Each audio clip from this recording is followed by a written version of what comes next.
हिम्मत एवढी ठेवा की त्याच्यासमोर नशिबालाही झुकावं लागेल एवढी हिम्मत ठेवून शिर्डीतील कोलारगावचे दादा चालवत आहेत आपला पिढ्यानपिढ्याचा व्यवसाय आणि हा व्यवसाय आहे तो वडापावचा। तुम्ही विचार करत असाल ही वडापाव बद्दल बोलते आणि इथे पॅटीस दिसत आहेत, पण हे पॅटीस नसून इथे वडापावच बनवत आहेत, ते पण एकदम युनिक स्टाईल मध्ये। दादांचा हा व्यवसाय त्यांच्या वडिलांपासून आहे आणि खरं सांगते तर पिढ्यानपिढ्या हा व्यवसाय तर चालवतात, पण त्यांच्याकडे हा युनिक आहे तो हा कैची वडापाव। कोलारगावात तुम्ही जेव्हाही जाल तर तिकडे प्रसिद्ध आहेत आडवे पाव आणि आडव्या पावामध्ये जर भाजी भरायची असेल तर तुम्हाला ते पाव कट करावेच लागतील ना, त्यामुळे या वडापावला नाव ठेवण्यात आलंय ते कैची वडापाव। त्या पावाचे 2 तुकडे केलेले आहेत आणि या दोन्ही तुकड्यांमध्ये भाजी भरलेली आहे, अशी कंटिन्यू प्रोसेस इथे तर चालूच असते। त्यानंतर दादा बनवणार आहेत वडापावसाठी बॅटर आणि बॅटर मध्ये जाणार आहे ते ह्यांच्या शेतातलं ऑर्गॅनिक असं चण्याचं पीठ, त्यानंतर येणार आहे त्यामध्ये मीठ आणि वरून येणार आहे ते पाणी। या तीनच जिन्नसने बनणार आहे जबरदस्त असं कैची वडापावचं बॅटर। दादाने बॅटर मध्ये टाकलेलं आहे पाणी आणि पाणी टाकून हे बॅटर चांगलं मिक्स करून घेतलेलं आहे जेणेकरून त्यामध्ये गुठळ्या राहता कामा नये। हे वडापावचे स्टॉल दादाच्या वडिलांनी चालू केलेलं 1997 साली आणि 1997 सालापासून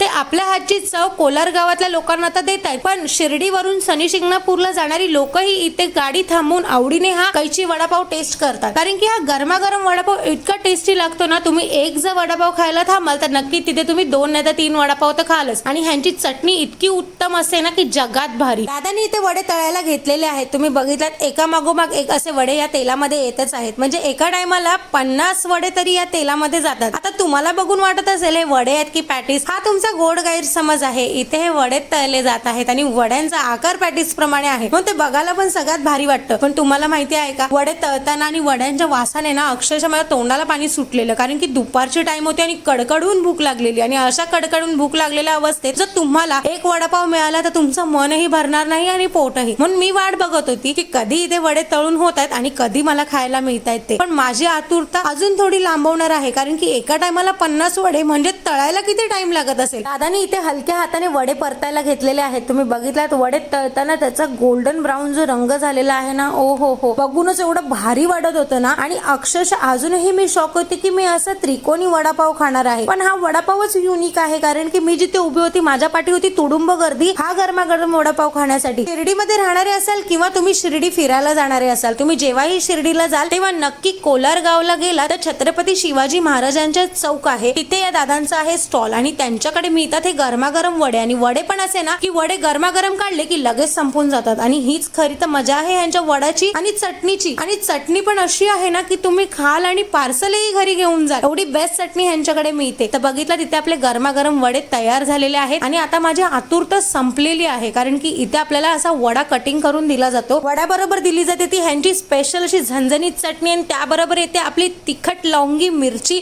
असा हा आपला इथे वडा तयार झालेला आहे। आम्ही तर इथे वडा टेस्ट करतोय, मग तुम्ही कधी येताय? लवकरात लवकर